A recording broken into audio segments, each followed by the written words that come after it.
Hello, hello, hello, everybody. How are you guys doing? I pray that you all are having a blessed, awesome day today. Today is Wednesday, and I pray that you all are having an awesome day. I just wanted to come on and talk about self love because God has been taking me through and just dealing with self love. And I just wanted to share something because God had dropped something into my spirit this morning. A lot of times we have this big old list that we write because we want that type of person. But I was saying on one of my other videos that the Lord hasn't given me to write a list, although I have wrote a list before. But I never forget. One of my friend girls told me some years ago, and it stuck with me even to today. She said that she wrote down a list of what she wanted her husband to be, and she said everything on that list I got. She said, but I forgot to put one thing, and I was like looking like, what is it? And she said, I forgot to put him not to be a cheater, and that's he cheated a lot on her, and she was like, and so that right there kind of just taught me to not write a list, because one thing God showed me, we write a list on experience we done had in the past. When you trust God and know that God know who you are, and he know who the person is that he's going to connect you with, then you don't have to write a list. you know so I give God my will, everything that I want, my will. I give God my will, and I want his will, because I know that God knows what I need more than I do. Because half the time we don't even know what we want, because we haven't really had that person to just really love us the way that God desires for us to be loved. So when we're writing a list, we really don't know what we want. And I think that's kind of hindering our blessing, and because we're waiting on this person on this list that don't even exist. But when you just focus on the things that God have you to focus on, trust God. Trust that God he know exactly what you need. Trust God to send that person, to bring that person to you while you're on the path of doing whatever it is that God has you to do. So I just wanted to come on and encourage you guys to ditch the list. Trust God. Ditch your list. Trust God, because the things that you're writing on the list, you don't want to miss something. You don't want to put all these things on the list and miss something.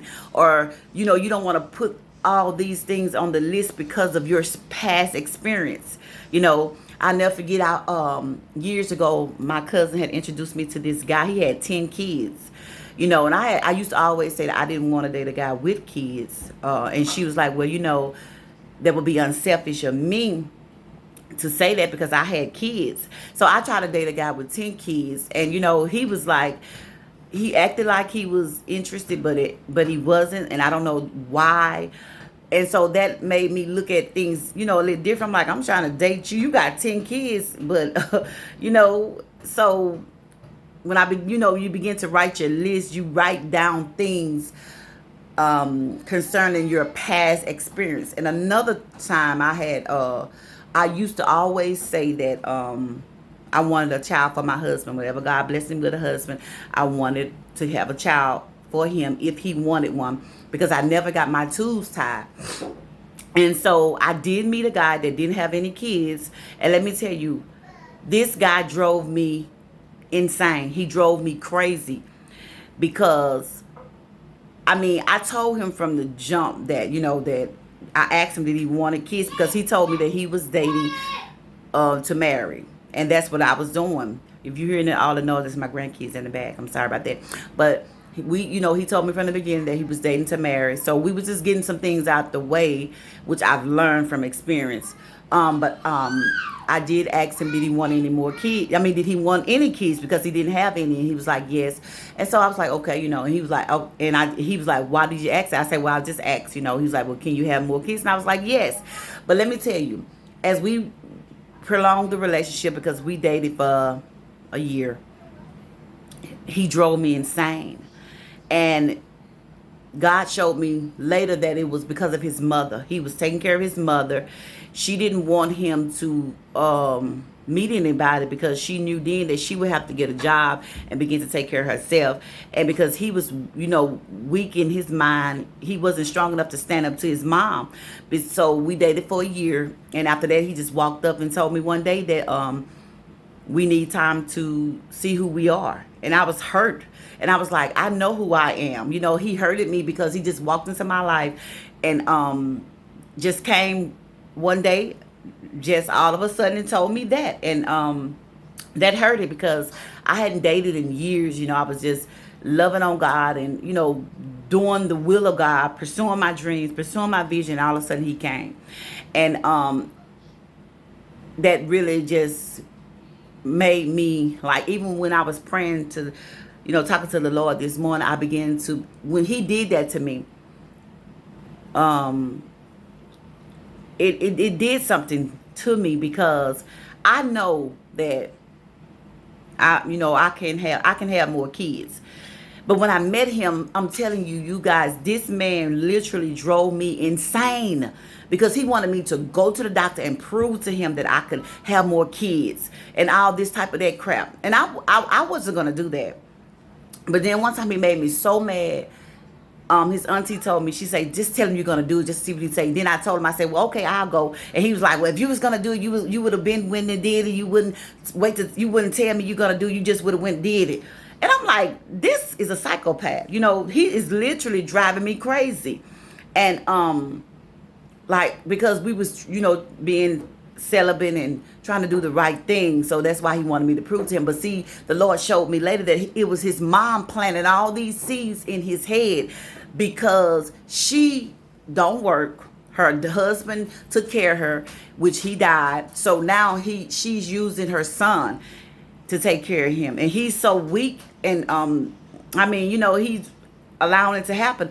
I could understand if, she was sick or something. I would have helped took care of myself because I was nice to her. I bought gifts for Christmas, Mother's Days, and all this. But his auntie told me to stop doing that because they were so mean and rude to me for no reason. But to me, it looked like no reason. But I see now that God was showing me they didn't want their blessing. They felt like if he fall in love with me and we get married and start a family, they knew that they would have to start living on their own.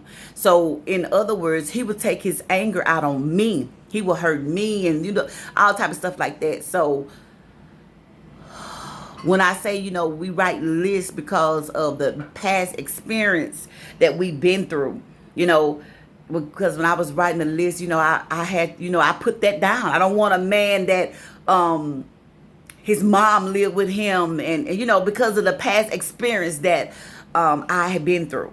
But God had to show me to ditch the list and throw away the list and trust him, because you have some guys that maybe taking care of their mothers and for good reasons, but they will love, they want love and they are willing to, sacrifice to do whatever to meet real love if they feel like God had sent them.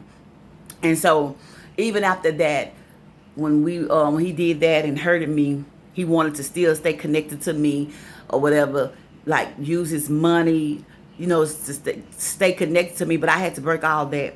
I had to break and cancel all of that because that was like a soul tie. Even in the mind, you don't have to sleep with a person to have a soul tie with them. So I had to break all of that because I'm like this. You had a chance to be with me. You chose your family. I was nice to all of you all. Y'all treated me bad. It was times where I would go visit him just to bring him some lunch. And his mom would open the door, wouldn't let me in. I guess go get him. And then it was times where I would go there to bring him some food just because, just to show him that I care. She would cut off the lights and wouldn't even open the door. Me and my friend girl went over there one day, and that's what she did. She cut off the lights, wouldn't open the door. Now, I told him about that, and he was really upset about that. And I was going to leave him for that because I was so hurt.